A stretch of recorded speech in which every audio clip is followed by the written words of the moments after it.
কতটুকু পর্যন্ত হয়েছে আমাদের? কার্ভেচার টুল, তাই না?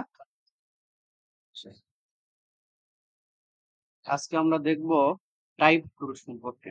কি দেখব? টাইপ টুল লেখা আছে। হ্যাঁ, টিতে হচ্ছে টাইপ টুল। এই টাইপ টুল দিয়ে আমরা বিভিন্ন ধরনের কি করতে পারি?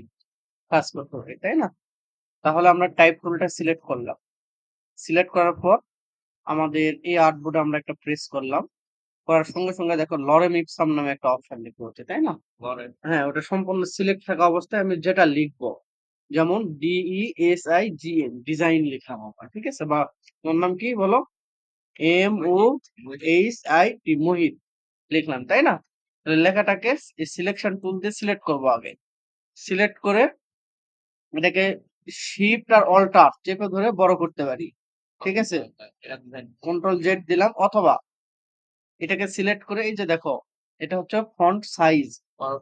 এখান থেকে আমরা 72 করতে পারি। 72 এর বেশি যদি করতে চাই, এখানে ক্লিক দিয়ে রোলার ঘোরালে আস্তে আস্তে কি হবে আমাদের? বড় হয়ে যাবে, ঠিক আছে? আচ্ছা, মোহিত করলাম। এখন এই মোহিত লেখাটাকে আমরা ছোট বড় বিভিন্ন ভাবে করতে পারি, ঠিক আছে? তাহলে বড় করার জন্য টাইপে আসবো। কোথায়? টাইপ। টাইপ থেকে কেস, কেস থেকে আপার কেস। তাহলে দেখো বড় হাতের হয়ে গেল, ঠিক আছে? টাইপে ঢুকবা, ঢোকার পর এখান থেকে আসবো হচ্ছে যে চেঞ্জ কেস, তারপরে আপার কেস। আপার কেস করলে বড় হাতের। আচ্ছা, ওটা থাকবে না, দেখো তুমি ভিডিও দেখবা। টাইপে আসবা, সিলেক্ট করার পর আসার পর চেঞ্জ কেস, দেন আপার কেস। আপার কেস করলে বড় হাতের, লোয়ার কেস করলে সব ছোট হাতের, টাইটেল কেস করলে প্রথম অক্ষরগুলো বড় হাতের, আর সেন্টেন্স কেস করলে প্রথমটা বড় হাতের, বাকিগুলো সব ছোট ছোট হাতের, ঠিক আছে? তাহলে আমরা এখান থেকে কি করব? Upper case. তাহলে বড় হাতের করলাম সব, ঠিক আছে? এখন বড় হাতের করার পর এখন এটাকে বিভিন্ন ধরনের কি করতে পারি? স্টাইল করতে পারি। ক্লাস নিচ্ছি, একটু পরে কথা বলি।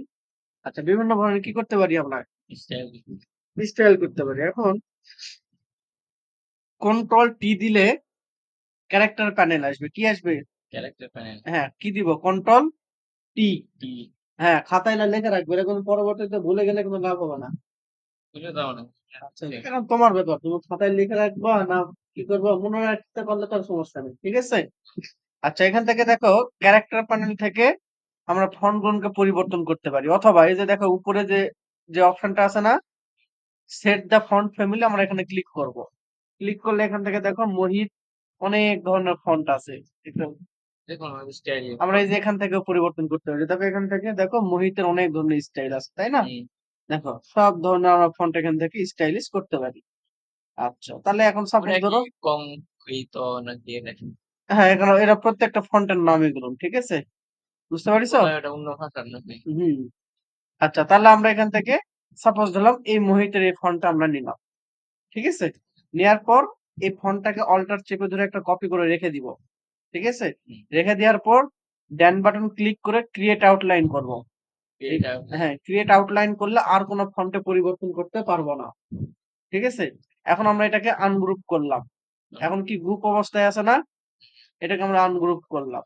আনগ্রুপ করে এখান থেকে আমরা চাইলে প্রত্যেকটা কি করতে পারি? একটা করে কালার দিতে পারি। হ্যাঁ, একটা করে ওয়ার্ড কালার দিতে পারি। হ্যাঁ, সবগুলো একটা কালার হয়ে যাবে। বুঝতে পারিস?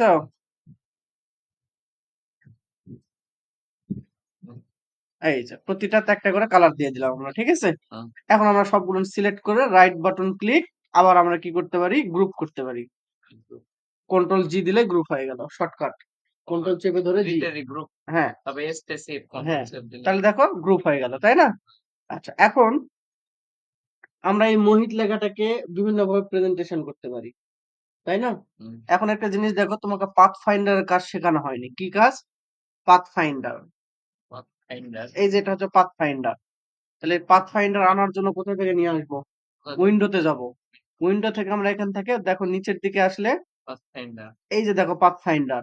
এই পাথ ফাইন্ডারে ক্লিক দিলে এরকম চেক মার্ক আসবে, এই পাশে চলে আসবে। এখন এই পাথ ফাইন্ডারের কাজ কি? আমরা এখান থেকে একটা অবজেক্ট নিলাম, শিফট অল্টার ধরে একটা অবজেক্ট নিলাম, অল্টার চেপে ধরে আর একটা অবজেক্ট নিলাম। এটার কালার আমরা একটু পরিবর্তন করে দেই। ওকে, ঠিক আছে? আর এখান থেকে একটা কালার পরিবর্তন করো। সব কয়টাকে সিলেক্ট করে অল্টার চেপে ধরে একটা কপি করতেছি, আরো একটা কপি করলাম। আবার সবগুলো সিলেক্ট করে আরেকটা কপি করলাম। ঠিক আছে? এখানে যেহেতু অনেকগুলো অপশন আছে পাথফাইন্ডারের। আচ্ছা, পাথফাইন্ডারের এই প্রথম অংশের কাজ কি?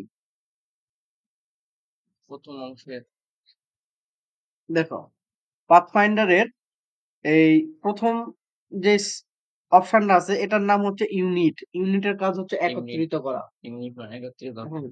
তাহলে এই দুটো অবজেক্টকে সিলেক্ট করলাম, করার পর আমরা ইউনিটে ক্লিক করছি। ইউনিটে ক্লিক করে দেখো এই দুটো একত্রিত হয়ে গেছে, জয়েন্ট হয়ে গেছে একবারে।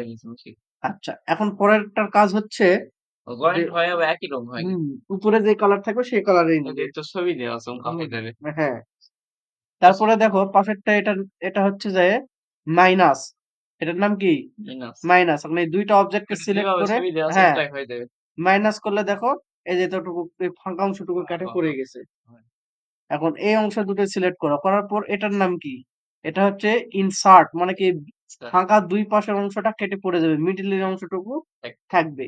তাহলে দেখো এই যতটুকু অংশ থাকবে। তারপরে দেখো এখানে ক্লিক করলাম, করার পর এটাতে দেখো ডিভাইডেড। ঠিক আছে? আচ্ছা, এটার নাম হচ্ছে যে এক্সক্লুড। ঠিক আছে? হ্যাঁ, ভালো ভাই, এই তো ভাই ভালো। আসো ভিতরে আসো। এটা কি দুই পাশের অংশ থাকবে, মাঝের অংশ কি হয়ে যাবে? কেটে যাবে। দেখো এই যে মাঝের অংশ কেটে গেছে। হ্যাঁ বন্ধু, ভালো আছো? বসো। প্রচন্ড গরম গো। আচ্ছা, কেবলই চলে গেল। তারপরে দেখো যে এই দুইটা অংশ সবচেয়ে বেশি ব্যবহৃত হয় ইউনিট আর এই ডিভাইডেড। এখন ডিভাইডেড এর কাজ হচ্ছে প্রত্যেকটা অংশ পার্ট বাই পার্ট করে ফেলবে। আমরা ডিভাইডেড এ ক্লিক করলাম। ডিভাইডেড এ যখনই ক্লিক করবো তখন আনগ্রুপ করব। দেখো সিলেক্ট করে আনগ্রুপ করো, তাহলে দেখো প্রত্যেকটা অংশ ডিভাইডেড হয়ে গেল। ঠিক আছে? আচ্ছা, এখন আমাদের কি কাজে লাগবে? এটাকে আমরা কেটে দিলাম। ঠিক আছে? এখন আমরা এই মোহিত লেখাটাকে অল্টার চেপে ধরে একটা কপি করছি। ঠিক আছে? কপি করে সাপোজ ধরো আমরা একটা রেক্টেঙ্গুলার নিলাম। কি নিলাম? রেক্টেঙ্গুলার। এখন নিচের অবজেক্ট উপরে নিতে হলে কি করতে হয়? এটাকে সিলেক্ট করবেন উপরের object, done button click, arrange, send to back. তাহলে দেখো নিচের অবজেক্ট উপরে চলে আসছে কিন্তু। ঠিক আছে? এখন দেখো এটা সবগুলো কালার একটা করে দেই, রেড কালার করে দিলাম। এখন এই সবগুলোকে সিলেক্ট করে যদি আমরা ডিভাইডেড এ ক্লিক করি, করার পর আনগ্রুপ করি, দেখো প্রত্যেকটা অংশ দেখো সুন্দর করে কেটে বসে যাবে এখানে। ব্যাক স্পেস দিয়ে কেটে দিলাম। তাহলে দেখো এখানে যেখানেই নিয়ে যাও এটাকে গ্রুপ করে ফেলো, কন্ট্রোল জি দিয়ে গ্রুপ। আচ্ছা, কন্ট্রোল জেড দিলাম। দেখো যখন আমি সাইডে নিয়ে যাচ্ছি তখন ওর এই অংশটা ছেড়ে যাচ্ছে না। কন্ট্রোল জেড দিলাম। মানে সব কয়টা অংশকে সিলেক্ট করে এটার নাম কি? ইউনিট। ইউনিট করে দিলাম। তো এখন দেখো নিয়ে যাচ্ছে আর যাচ্ছে। তাহলে মোহিত লেখাটাকে আমরা এভাবে লিখতে পারি, অথবা এখান থেকে একটা বৃত্ত নিতে পারি শিফট অল্টার ধরে সমানভাবে। ঠিক আছে? এখন এই মোহিত লেখাটাকে অল্টার ধরে কপি করলাম, শিফট অল্টার ধরে ছোট করতেছি। সবসময় শিফট অল্টার ধরে ছোট। তো নিচের অবজেক্ট উপরে নিতে হলে ডান বাটন ক্লিক, আগে এটা সিলেক্ট করব, অ্যারেঞ্জ, সেন্ড টু ব্যাক। উপরে আসছে মোহিত লেখাটা। এখন এই মোহিত লেখাটা চাইলে আমরা অন্য একটা ফন্টও দিতে পারি, যেটা সুন্দর লাগবে, ভালো একটা ফন্ট। হ্যাঁ, এখন আমি শিফট অল্টার ধরে বড় করছি। ঠিক আছে? বড় করার পর এই ফন্টটাকে ভেঙে ফেলবো, ক্রিয়েট আউটলাইন। হ্যাঁ, এখন এই দুইটা অবজেক্টকে সিলেক্ট করে এই পাথফাইন্ডার, না ভাই, পাথফাইন্ডার থেকে এই যে আমরা মাইনাস করতে পারি, ডিভাইডেডও করতে পারি, মাইনাসও করতে পারি। মাইনাস করলে দেখো একবারে কেটে পড়ে গেছে। ঠিক আছে? তাহলে আর বারবার পার্ট বাই পার্ট আউট করতে হবে না। ঠিক আছে? তাহলে এভাবে আমরা বৃত্তের মধ্যে মোহিত লিখতে পারি। পারি না? তারপরে দেখো বৃত্তর পর আমরা এখান থেকে একটা স্টার নিতে পারি শিফট অল্টার ধরে। ঠিক আছে? এদিকে আসো বন্ধু, বাতাস আছে। এখন এই স্টারের মধ্যে আমরা কিন্তু কি করতে পারি? মোহিত লেখাটা লিখতে পারি। এই যে নিয়ে আসলাম শিফট অল্টার। হ্যাঁ, অবশ্যই ছোট করবো এখানে। এখানে কন্ট্রোল রাইট বাটন ক্লিক করে অ্যারেঞ্জ, সেন্ড টু ব্যাক। আসছে এখানে। দেন এখানে আমরা মোহিত লেখাটাকে আলাদা একটা ফন্টে নিতে পারি। সাপোজ দিলাম এটা নিলাম। ঠিক আছে? শিফট অল্টার ধরে ছোট করলাম। ঠিক আছে?